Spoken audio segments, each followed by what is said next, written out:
자, 오늘 이제 그러니까는 이 공지한 그러니까 이제 이 연준 풋에 대해서 오늘 좀 얘기를 할까 합니다. 저는 있잖아요. 연준이 지금 갈수록 지금 저는 이제 모든 연준이 추구하고 있는 목표를 다 놓칠 가능성으로 지금 내몰리고 있다 이런 생각이 들어요. 물가 안정도 확보하기를 못하고 경기도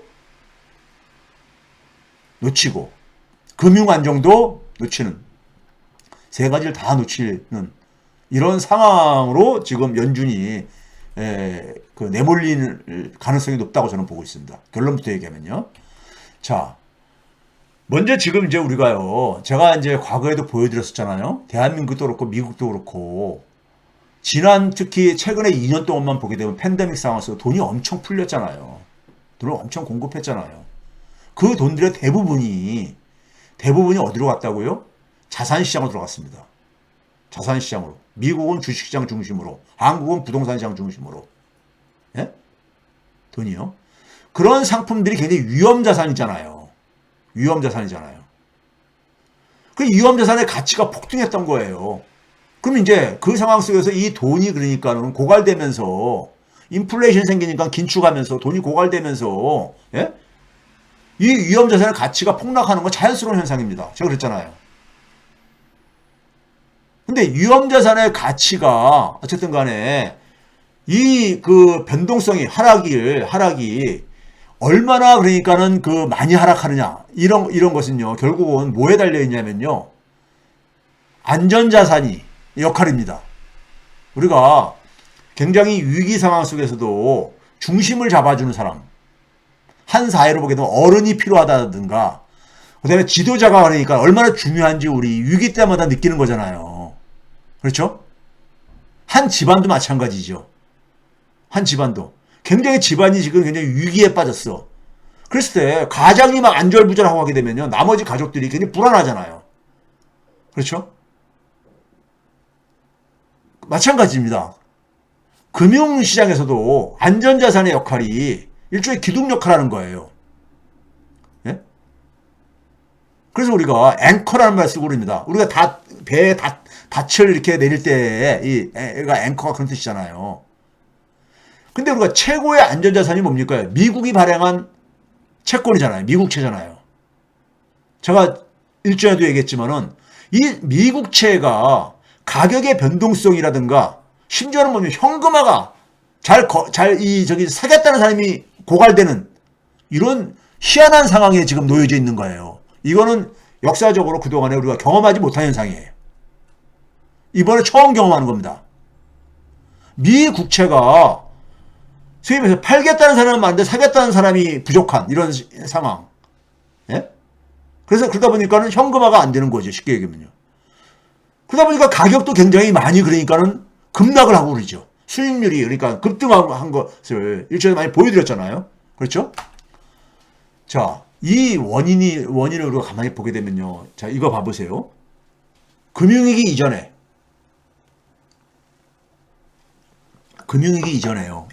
여러분들은 2008년으로 기억하지만 2007년, 8년에 진행됐었던 금융위기 이전. 연준이 2004년 6월 말, 6월 30일부터 정확하게는요. 6월 30일부터 만 2년 동안, 그러니까 2006년 6월 30일까지 만 2년 동안에요. 만 2년 동안에 1년에 연준은 금리를 FOMC를 8번을 열기 때문에 2년이면 16번이잖아요. 그런데 6월달이 똑같은 6월달로 끝나다 보니까는 한 번이 더 들어가게 되죠. 그 17번을 0.25%씩 흔히 말하는 베이비 스텝으로 17번을 그러니까는 인상을 합니다. 그때 올린 금리가 4.25%에 맨 왼쪽에 있는 그러니까 연준 금리가. 그런데요. 소위 그러니까 우리가 단기 금리에 하나의 기준이 될 수 있는 미국채 3년물이 이 기간 동안에 2.1% 정도나 오르고 나머지 그 다음에 우리가 소위 말해서 시장 장기금리들, 시장의 장기금리를 보게 되면 예를 들어서 미국채 10년물, 가장 우리가 대표적으로 쓰는 미국채 10년물, 만기 10년짜리는요 0.4%도 안 올랐어. 연준이 기준금리를 4.25%포인트나 올렸는데 미국채 10년물은 이 같은 기간에 0.4%포인트도 안 올랐다니까요. 가장 신용도가 높은 AAA 등급의 회사채는 오히려 0.12%포인트가 떨어졌어. 네? 연준이 4.25%포인트나 금리를 높였는데 신용도가 낮은 회사채 BBB 가장 그러니까 투자 등급에서 가장 낮은 거 이것도 1%포인트 정도밖에 안 올랐어요. 모기지 30년 만기가 30년짜리 고정금리 이것도 0.6%도 안 올랐어요. 네? 연준이 우리나라로 표현하면 기준금리죠. 연준금리가 4.25%포인트나 올렸는데 시장금리들이 안 올라갔어요. 금융위기 이전에는 안 올라갔다고. 그러니까 시장에서 기업들이나 가게가 주택 사겠다는 사람들이 별 타격을 안 받았죠. 비용이 안 증가했으니까. 예? 대출금리, 자금 조달 비용이 안 증가했으니까요. 그렇죠? 그런데 올해 연준이 금리를 얼마 올렸습니까요? 제로금리 0에서 0.25% 상단이 0.25% 했는데 이번에 그러니까는 11월 달까지 이제 11월 초에 올려가지고 4%까지 올려가지고 차이가 그러면 4에서 0.1을 빼면 3.75%포인트잖아요. 연준이 3.75%포인트를 올렸어요. 올해요. 이제 12월 달에 한 번 더 남았죠. 근데 현재까지 3.75%포인트를 올렸는데 이 올해 기간 동안에 한번 봐보세요. 나머지 시장 금리들도 거의 3%포인트 이상 다 이렇게 올랐잖아요. 회사채 가장 신용도가 높은 AAA를 빼놓고 미국은 기업들이 주식으로 많이 자금을 조달하기 때문에 채권에 대한 의존도가 상대적으로 좀 이런 유럽이라든가 유럽 기업이라든가 일본 기업이나 한국 기업보다 좀 적다 보니까는 영향을 조금 덜 간 건데 하여간 3%포인트 거의 상당히 많이 올렸잖아요. 시장 금리를요. 이게 정상인 거예요. 어떻게 보면요. 근데 금융위기 이전에는 안 올라갔어요. 시장 금리가. 이게 큰 차이입니다. 큰 차이야. 에? 근데 여기 미국채 10년물이 특히 시장 금리 중에서 회사채들보다 더 많이 올라갔잖아요. 더 많이 올라갔어. 3.1%포인트나 올라갔단 말이에요. 올해. 예? 올해 올라간 게 이렇다 이겁니다. 오늘까지 해가지고요. 제가 보면은요. 예? 근데 미국채 10년물이 뭐냐? 시장에서 장기 금융상품 중에서 가장 안전한 상품이라고 취급하는 거예요. 미국 정부가 발행한 채권이니까. 가장 안전한 자산이. 이게 안전한 자산의 금리가 올라간다는 얘기는 뭐예요? 수익률이 올라간다는 얘기는요? 가치가 가격이 하락한다는 얘기잖아요. 미국의 채권 가격이 하락한 거죠. 크게 하락한 거예요. 지금 뭐냐면 금융위기 이전에 비해서 많이 하락한 거야. 그러니까 안전자산이 흔들린 거죠. 안전자산이. 그렇죠? 자, 이거 봐보세요. 금융위기 이전하고 올해하고 금리 변동폭을 그림으로 보게 되면 확연하게 차이 나죠. 확연하게. 파란색은 금융위기 이전입니다. 이 주황색은 올해입니다. 보게 되면은 연준의 금리는 뭐 그래도 비슷하게 올해가 0.5%포인트 오히려 인상폭이 작잖아요. 아직은요. 그런데 시장 금리들은 한번 기둥들 봐보세요. 훨씬 많이 올랐잖아. 특히 미국채 10년물 봐보세요. 굉장히 많이 차이 나잖아요. 어른하고 애하고 꼭 애기하고 어른하고 이렇게 꼭 이렇게 서 있는 것 같죠. 그렇죠? 이 문제가 그러니까 우리가 현재의 이 금융시장이라든가 자본시장이라든가 그 다음에 경제를 단적으로 보여주는 하나의 지표예요, 이게요. 네? 이걸 이해하면 대충 다 지금 현재의 금융 상황을 이해를 한 겁니다. 이해를 한 건데, 자, 그래서 제가 그랬잖아요. 지난번에 보여드렸잖아요. 금융위기 이전에는, 자, 맨 밑에 파란색 선이 연준의 금리예요. 연준이 그러니까 17차례 쫙 올렸어. 올렸는데 미 국채 10년물 수익률이나 30년물 모기지 금리나 안 올라간다고 그랬잖아요. 이게 같이 올라가야 되는데, 같이 비례해가지고 올라가야 되는데 안 올라갔잖아요. 예? 즉 10년물은 기업이 그러니까 주로 설비 투자할 때 많이 사용되는 이 장기 금리고요. 30년물은 그러니까 우리가 주택을 구입할 때 우리가 하는 건데 이 비용이 안 증가한 거란 말이에요. 예? 자, 근데 올해는 어떠냐? 이쪽 오른쪽을 보게 되면 다 같이 올라가고 앉았잖아. 연준이 금리를 쫙 올리니까 같이 올라가고 앉았잖아요. 예? 같이 올라가고 앉았잖아. 그렇죠? 이렇게 같이 올라가게 된 이유가 뭐냐? 미 국채 가격이 하락했기 때문에 거기서 생긴 겁니다. 미 국채 가격이. 자, 먼저 금리 인상 배경에 대해서 먼저 좀 설명을 좀 해야 되겠어요. 여러분들 아직도 계속해서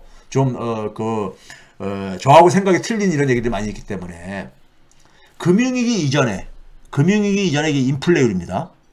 이게 언제부터냐면은 아까 이제 연준이 금리를 인상했던 때가 언제라고 했습니까? 2004년 6월 30일부터 2006년 6월 30일 2년간 17차례 올렸다 했잖아요. 그 기간입니다. 그 기간. 2004년 6월 달부터 2006년 6월 달까지. 미국의 소비자 물가 상승률. 당시에는요, 미국은 지금 연준이 PC라고 해가지고 Private Consumption Expenditure, 그러니까 개인 소비 지출, 이 상승률 가지고 주로 이제 더 많이 쓰고 있지만은 그건 2012년부터 사용됐습니다. 그 지표가 개발된 거는. 그래서 금융위기 전에는 우리처럼 소비자 물가 상승률 가지고 주로 인플레이션을 주로 구했었어요. 위에 그림은 그냥 전체 소비자 물가 상승률이고 밑에 그림은 핵심 소비자 물가 상승률이라고 되어 있죠. 이건 뭐냐면은 변동성이 큰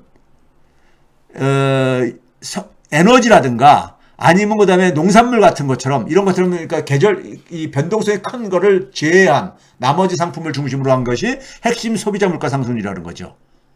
이거를 이제 중앙은행은 더 이제 중심에 놓고 보죠. 자, 이걸 보게 되면은 어떻습니까요? 특히 밑에 그림을 보게 되면은 2005년 전후로 해가지고 미국의 목표치가 2%인데 2% 이내 관리인데 2% 좀 벗어나죠. 이게 일시적으로 벗어났다고 해가지고요 금리를 올리고 그러는 건 아닙니다. 대개 중앙은행의 대개 물가 상승 인플레이션율 관리는 한 2, 3년간을 통해 가지고 2, 3년이라는 하나의 이 기간을 통해 가지고 그 목표치를 달성하면 되는 거기 때문에 이게 일시적인 현상이라고 한다면은 금리를 주로 그러니까 인상을 안 해도 되는 거예요. 2%를 넘어섰다고 해가지고요. 예? 그래서 쭉 보다 보면은 2005년으로 되다 보면 다시 또 안정적으로 가잖아요. 안정적으로 가죠. 근데 문제는 뭐냐면요. 저희 2006년 후반기로 가면은 5%로 막 이제 가는 때란 말이에요. 근데 그때 오히려 올라가고 앉아있어. 예? 금리를 그러니까는 1%에 있던 거를 2004년 6월 달에 1%에 있던 거를 쫙 4.25까지 포인트를 올려가지고 5.25까지 올렸었거든요. 근데 5.25 올릴 때쯤 돼가지고 맨 오른쪽에 있는 기둥을 보게 되면 오히려 그러니까는 인플레이율이 올라가고 앉아있잖아요. 예? 인플레이율이요. 왜 그런 것 같습니까? 왜 그런 것 같아요? 예? 아까 얘기했듯이 시장금리가 그러니까 별로 안 올라가진 거야. 예? 어쨌든 간에. 자, 이거 봐보세요. 당시에도 그러니까는 요즘보다는 그러니까 유가가 쌌지만 유가가 좀 이렇게 올라가는 추세였었어요. 한 30달러대에 있다가 좀 이렇게 올라가는 이런 추세였었어요. 그러다 보니까 이 물가 인플레에도 영향을 미칠 게 아닙니까? 예? 인플레에 영향을 미쳤을 게 아닙니까요? 예? 그런데 2006년 6월달 이후에는 이제 이게 떨어지기 시작하잖아요. 유가도 그러니까요.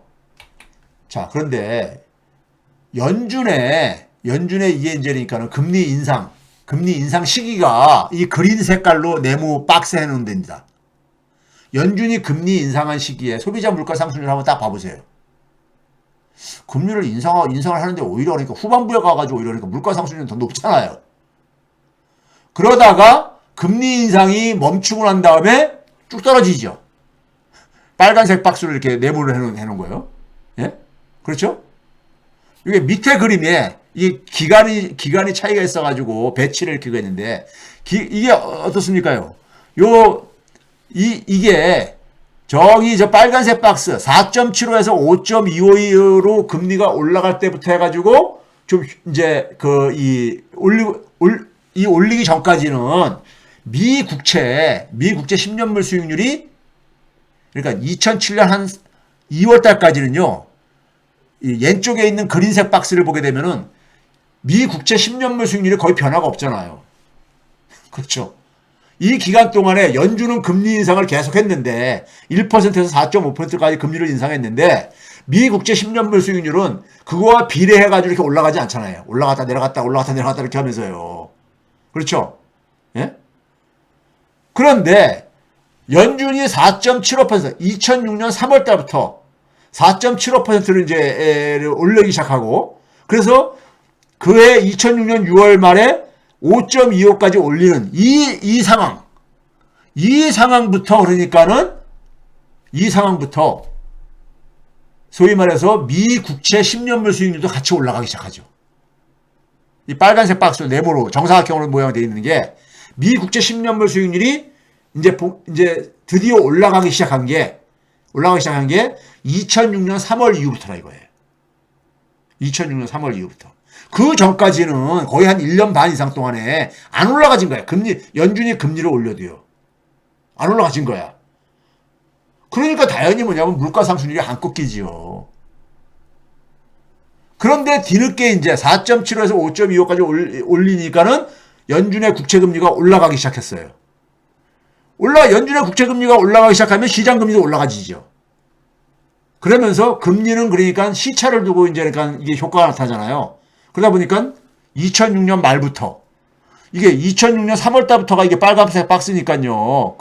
미 국채금리가 올라간 게 6개월 대개 이후를 시차를 얘기한다면은 2006년 그러니까는 이게 저기 하반기 9월달 이후에 정확하게부터 이게 꺾이기 시작하잖아요.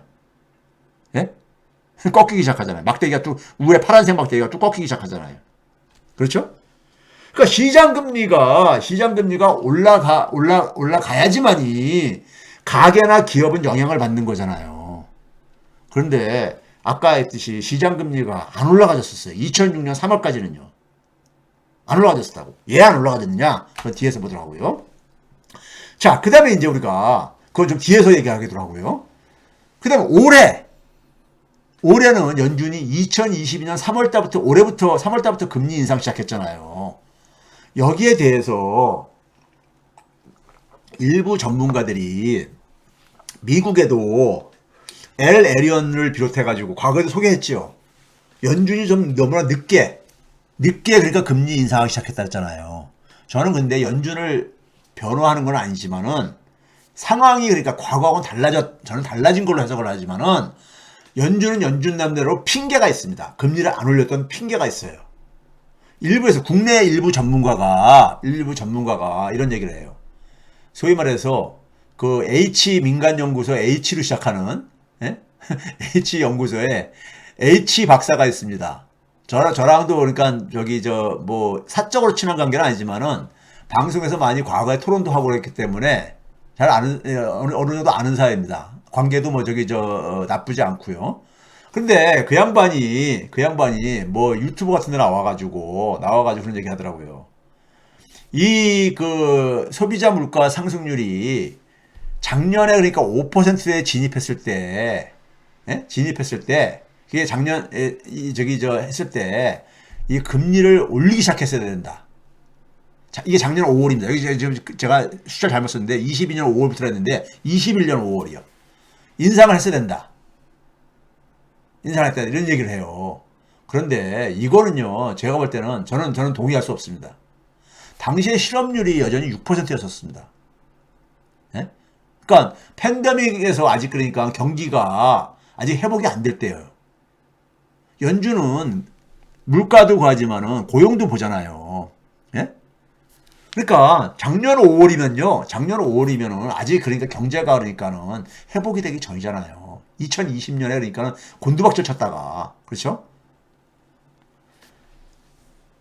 거기다가 뭐냐면 올해 그러니까 저기 작년 하반기부터 작년 그러니까 한 9월 10월부터 미국에 그러니까는 이 물가 상승률이 높아지기 시작하고 그러는데요. 그리고 이제 올해 2월 달에 우크라이나 전쟁 나면서도 나타나잖아요. 근데 작년에 나타난 우리가 작년에 그러니까는 그 3분기부터 인플레이션율이 올라갈 때에도 뭐라고 했었습니까요? 그 인플레 원인을 많은 뉴스에서도 표현을 하고 전문가들이 표현했던 게 뭐냐면은 영어로 먼저 표현해서 죄송합니다. Supply Disturbances라고 표현했었죠. 공급망 교란. 예? 그리고 올해 2월 달에 우크라이나 전쟁으로 해서 유가가 폭등할 때도 이것도 바로 뭡니까? 공급 충격이잖아요. 그러니까 작년이든 올해든 간에 다 공급 충격형 인플레였었습니다. 공급 충격으로 나타나는 인플레는요. 이게 그러니까 2년 동안에 돈이 많이 풀려서 이게 인플레가 나타나는 건요. 수요 충격형 인플레입니다. 근데 공급 충격형 인플레를 잡으려면요. 경기를 굉장히 많이 그러니까는 다운시켜야 돼요. 예? 그래서 우리가 이 스태그플레이션을 그러니까 우리가 항상 이 공급 충격형 인플레이션 나타날 때는 스태그플레이션 즉 뭐냐면 인플레이션과 경기 침체가 같이 나타나는 이러한 얘기를 걱정을 하는 이유가 바로 거기에 있는 겁니다. 굉장히 공급 충격형 인플레는 잡기가 힘들어요. 왜? 금리 인상폭이 굉장히 커야 되기 때문에. 그런데 문제는 뭐냐면은 이게 올해 들어오면서 내수 주도형으로 제가 바뀌었다 했잖아요. 이게 확산될 게 아닙니까? 유가가 쭉 올라갔어. 유가가 올라가서 물가 오르게 되면은 음식점 하시는 분들이 그러니까는 에너지 가격이 오르니까는 그거를 자기의 라면 값에다가 분식 가격에다가 김밥에다가 반영할 게 아닙니까? 예? 그렇죠? 그렇잖아요. 예? 자영업자들이 하는 것은 그건 하나의 서비스니까는 예? 이게 서비스는 내수잖아요. 내수 주도형으로 이게 이제 확산된 겁니다. 확산된 거야. 예? 자, 그러면 더더군다나 금리 인상으로 이제 그러니까 금리 인상을 가속화시킬 수밖에 없어요. 내수 주도형으로 간다는 얘기는 수요를 그러니까 수요 측 인플레니까요. 여기다 또 뭔 변화가 있었냐면요. 팬데믹 기간 동안에 가게가 소비를 할 수가 없었잖아요.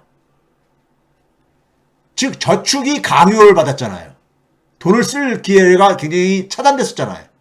과잉 저축이 형성됐다 했잖아요. 과잉 저축이요. 그 다음에 많은 사람들이 노동 현장을 이탈했죠. 노동 현장을요. 이탈했습니다. 여러분들 미국이 코로나 바이러스로 한 200만 명이 죽었습니다. 200만 명이면 여러분들 굉장히 많은 인원수입니다. 많은 사람들이 그러니까 그냥 충격을 받은 거죠. 200만 명이 죽을 정도면 아무리 미국이 인구가 많아도요. 200만 명이 코로나로 죽었습니다. 예? 그러니까 노동 현장을 많이 이탈했어요. 예? 그 다음에 이제 가계에 대해서 지원도 있을 거였잖아요. 그래서 가계가 그러니까 과잉 저축이 그러니까 일종의 뭐냐면 강요받은 저축이죠. 예? 그러다 보니까는 소비가 계속해서 이루어지고 있고, 그 다음에 뭐냐면 이제 그러니까 이 돈을 이제 저축이 소진되어짐에 따라서 노동 현장을 이탈했던 사람들이 다시 돌아오고 앉아 있는 거 아닙니까? 예? 제가 그랬잖아요. 이 노동 현장을 이탈했던 게 9월달 기준으로 보게 되면은 한 280만 명이 여전히 그러니까 저게 존재하고 있다 그랬잖아요. 그들이 이제 그러니까 이제 뭐 손가락 빨고 살 수는 없으니까는 다시 노동 현장으로 돌아올 게 아닙니까? 그러니까 여전히 뭐냐면 지금 고용은 굉장히 좋다고 나오잖아요. 고용 지표가 좋다고 나오잖아요. 그 이유가 노동 현장에 이탈했던 사람들이 서서히 이렇게 아직까지도 굉장히 돌아올 사람이 많이 있는 거예요. 그러니까요. 가계는 과잉 저축이 확보된 게 있다 보니까 이거 쓸 돈이 있는 거고요. 그러니까 소비하고 그러니까 고용이 그러니까 안 죽는 거야. 금리를 이렇게 올렸는데도 여태까지 올렸는데도요. 예? 그러니까 자연히 뭐냐면은 소비가 이루어지니까 인플레도 잘 안 꺾이죠. 그렇죠? 노동력엔 여전히 그 부족한 상태다 보니까 많은 사람이 떠나다 보니까 노동력이 부족할 게 아닙니까? 공급이요. 그러니까 자연히 뭐냐면 인건비도 그러니까 어쨌든 간에 실질 금리는 마이너스라 하더라도 이 임금을 줘야지만이 많이 올려줘야지만이 나올 게 아닙니까? 예? 노동력을 구할 수 있을 게 아닙니까? 그러니까는 연준이 그러니까는 금리 인상 압박을 받는 거죠. 거기에 이제 그러다 보니까 연준이 빠르게 금리를 인상하다 보니까 강달러 기조가 형성됐던 거예요. 이 강달러 충격이 주요 선진국들이 되게 어떻다 했습니까요? 선진국들의 그 이점이 뭐예요? 돈을 막 찍어내서 막 돈을 쓸 수 있는 거잖아요. 소위 말해서 기축통화, 준기축통화국이라 해가지고. 예? 그러다 보니까 국가 채무가 막 100%다 이렇게 넘는, 예? 독일 정도 빼놓으면은. 그러다 보니까는 이 금리 인상을 하게 되면은 재정 부담이 크게 증가하잖아요. 그러니까 미국처럼 금리 인상으로 맞대응하기가 어려운 거야. 예? 제가 과거에 유럽 경제도 얘기했었고 영국 경제도 얘기를 했었잖아요. 경제 체력이 저질이 돼 있다. 그러니까 금리 인상하게 되면은 이 이자 부담이 만만치 않다. 이들 나라들. 예? 그러다 보니까 엔화, 유로와 파운드화가 약세를 보였던 거예요. 그리고 이들 나라의 국채가 약세를 보인 거고요. 거기다 중국은 부동산 문제, 제로 코로나 정책으로 인해 가지고 오히려 경기가 이게 굉장히 제로 코로나 정책은 이게 저는 이게 무식한 정책이라고 봅니다. 예? 중국 사람들 기분 나빠할지 모르겠지만은 그러다 보니까는 예? 이게 그러니까 소위 사회주의 통제 시스템의 산물인데 그러다 보니까 경기가 죽으니까 금리 인하로 오히려 거꾸로 대응하고 앉아 있고 중국 같은 경우 세계의 주요 경제들이 이번 상황에서는 제일 그러니까는 나쁜 상황에 자기들이 대응하기 어려운 이런 상황에 놓이게 되는 거죠. 놓였던 거죠. 자, 그럼 이런 상황 속에서 자, 봐봅시다. 인플레이를 봐봐요. 올해요. 최근에 이번 상황에 그러니까 2020년 1월 달부터 한번 봐보세요. 아까 제가 얘기했듯이 2012년부터 연준은 그러니까는 소비자 물가 상승률보다 PCE 개인 소비 지출 증가율을 가지고 이게 더 그러니까는 개인들이 소비하는 지출 항목을 더 많이 반영할 수 있기 때문에 이걸 이제 씁니다. 미국 연준은요. 근데 이걸 봐보세요. PCE 증가율이 작년 그러니까는 한 5월 달부터 4월 달부터 3%를 넘어섭니다. 특히 핵심 유가라든가 농산물처럼 변동성이 큰 거를 빼더라도 3%가 넘어서요. 예? 4월 달부터요. 그래서 아까 H연구원의 H박사가 작년 한 5월 달부터는 올려서 된다 하는데 올렸어야 되는데 이때부터 생겼던 이유가 뭐냐면요. 이게 코로나발 공급망 교란입니다. 이때까지는. 예? 올해 2월 달부터가 우크라이나 전쟁 발이잖아요. 예? 우크라이나 전쟁 발이잖아요. 연준이 금리를 인상한 거는 우크라이나 전쟁 이후부터 이제 올리기 시작했죠. 올해 3월 달부터 올렸으니까요. 그렇죠? 3월 달부터 올렸어요.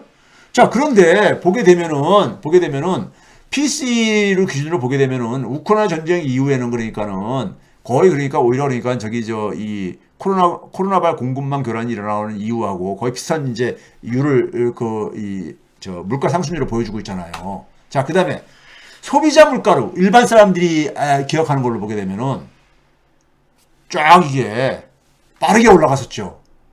예? 더 높지요. 인상률이요. 그 아까 H연구원의 H박사가 작년 5월 달부터 얘기하는 게 이 5%를 돌파할 때 이걸 얘기하는 겁니다. 왜? 소비자 물가 상승률이 5%를 넘었을 때부터는 연준이 금리를 올리기 시작했다. 이 얘기를 하는 거야. 근데 연준은 이 빨간색 박스가 있는 올해 3월 달부터 올렸다 이거예요. 그럼 왜 그러냐? 자, 이거 봐봅시다. 연준이 그러니까는 올해 1월 달까지 연준은 1월 달에 FOMC가 있고요. 그다음에 2월 달에는 없습니다. 그리고 3월 달에 있어요. 그러니까 1월 달까지 연준이 금리 인상을 주저한 이유 중 하나를 보게 되면요. 자, 이거 봐보세요. 이게 20년 7월 달부터 올해 9월 달까지인데 9월 달까지나 10월 달까지 이제 내일 나오니까 곧 나올 테니까요. 이거 보시게 되면요. 작년 5월 달부터 올려졌다고 하는 주장을 보게 되면요. 미국의 물가 상승률의 인플레율에요. 한 60%는 서비스 요금이 차지합니다. 미국은 서비스 부문이 큰 나라잖아요. 경제 규모에서요. 서비스료가 한 60%를 이 물가 상승률에 영향을 미칩니다. 전체 물가 상승률에요. 그런데 서비스료가 이 영향을 미친 게 2%포인트가 안 됐었어요. 작년에 5월 달부터 작년 5월, 8월, 10월 이렇게 쭉 보게 되면은 안 오르잖아요. 예? 작년 연말 정도까지 3분기 저거까지 안 오르잖아요. 2%포인트 미치잖아요. 그렇죠? 그러니까 연준에서 봤을 때는 이게 그러니까는 지금 보니까 이 공급망 교란으로 생긴 건데 서비스료가 안정적으로 그러니까는 이게 유지가 되고 있단 말이에요. 그게 안 올린 거야. 그런데 작년 말 11월 달에 2.5%포인트 올라가고 그 다음에 다시 좀 또 떨어졌어. 12월 달에. 그러다가 1월 달에 다시 2.4%포인트까지 올라간 거예요. 예? 그리고 이제 우크라이나 전쟁이 터지면서 2.5%가 이제 그다음부터 이제 계단식으로 쫙쫙쫙 올라가지죠. 그래서 3월 달에 이제 올린 겁니다. 제가 볼 때는요. 예? 서비스 요금이 그러니까는 서비스 요금이 물가 상승률의 기여도가 그렇게 압박이 심하지 않았던 거예요. 심하지 않았던 거예요. 자, 이거 봐보세요. 이게 21년, 작년에 그러니까 물가 상승 기여도인데요. 보게 되면 파란색이 뭐냐면 에너지의 물가 상승 기여도고, 주황색이 뭐냐면 서비스입니다. 그런데 이거 봐보세요. 4월, 5월, 8월, 11월을 보게 되면은 전체 물가 상승률에서 그러니까 두 개가 합치게 되면 어느 정도 됩니까? 한 80% 되잖아요. 근데 에너지가 여전히 뭐냐면 한 41%에서 한 34% 이렇게 되고 있고, 서비스료는 오히려 둔화되고 있잖아요. 연말로 갈수록이요. 4월 달에 35% 하다가 저기 11월 달에는 한 29% 밑으로까지 떨어지잖아요. 서비스료가 그러니까 물가 상승에 미치는 영향이 오히려 둔화되고 앉아 있는 거예요. 그러니까 연준 입장 속에서는 금리 인상의 타이밍으로 안 본 거죠. 왜? 에너지 같은 경우는 이게 핵심 물가 상승률에 핵심 인플레율에서 빼니까요. 예? 이건 우리가 공급망 교란이라든가 뭐 이런 걸로 본 거기 때문에 그래서 일시적이라고 이렇게 판단했던 거예요. 예? 연준은 나름 거기다가 뭐냐면은 고용이 안 좋았어요. 아직까지도요. 연준은 나름대로 이유가 있을 테니까요. 문제는 이게 그러니까는 과거하고 달라진 상황인데 그럼 올해 들어와서 미국의 인플레는 성격이 바뀌어요. 쫙 이제 계단식으로 올라가는데 이거 봐보세요. 파란색이 에너지야. 주황색이 그러니까 서비스료입니다. 서비스료가 갑자기 이제 쫙 올라가는 식으로 되잖아요. 3월 달에 32% 정도에서 9월 달에는 한 46%까지 거의 절반까지 이렇게 올라가잖아요. 제가 뭐랬어요? 서비스는 뭡니까요? 수요축 물가 상승률에 적어놨잖아요. 그럼 금리 올려야 되는 거예요. 전체 총 물가 상승률도 숫자가 커졌지만은 서비스료가 주도를 하고 앉아있거든. 서비스료가. 예? 특히 올해 가을부터는 지금 보게 되면 에너지는 뚝 떨어졌단 말이에요. 예? 그러니까 인플레율의 성격을 들여다봤을 때 연준은 나름대로 그러니까는 그 근거를 가지고 있었던 거예요. 작년 5월 달부터는 더군다나 이거 봐보세요. 고용을 한번 봐보세요. 이게 2020년 1월 달부터인데 실업률 추이입니다. 실업률 추이인데 작년 5월 달이면은 얼마입니까요? 실업률이 5.8%, 6% 전후에 섰어요. 실업률이. 근데 코로나 팬데믹이 일어나기 전에 미국의 실업률이 얼마였었냐? 3.5%였었어요. 그런데 6%인데 어떻게 해야 하니까 금리를 올리냐고요. 고용이 아직도 이렇게 회복이 안 됐는데. 고용 회복은 언제쯤 돼서 되느냐? 여기 쭉 봐보세요. 2022년 3월 달부터 3.6%로 내려오잖아요. 예? 2022년 2월 달에 4% 밑으로 내려와가지고 3월 달부터 3.6%, 즉 뭐냐면은 팬데믹 이전 상태로 그러니까 거의 그러니까 이제 근접했잖아요. 그러니까 고용이 그러니까는 이게 적어도 실업률을 기준으로 볼 때는 고용이 좀 이제니까는 회복이 됐다고 생각하니까는 근데 이제 물가는 이제 서비스료가 이제 본격적으로 이제 저걸 하고 주도하고 앉아 있고요. 그러니까 금리 올리기 시작한 거예요. 그때부터. 예? 그러니까 나름대로 연준은 근거가 있었던 거예요. 작년 5월 달은 이게 더군다나 공급망 교란 일시적인 거라고 생각했기 때문에 그때는 그러니까 연준 입장 속에서 연준이 굉장히 무지했다 이런 그 H 박사가 그런 표현 쓰는데 아닙니다. 연준 그렇게 무지한 사람들 아니에요. 과거의 경험에 좀 여전히 갇혀 있는 건 있지만은 무지한 사람 아닙니다. 무지한 사람들.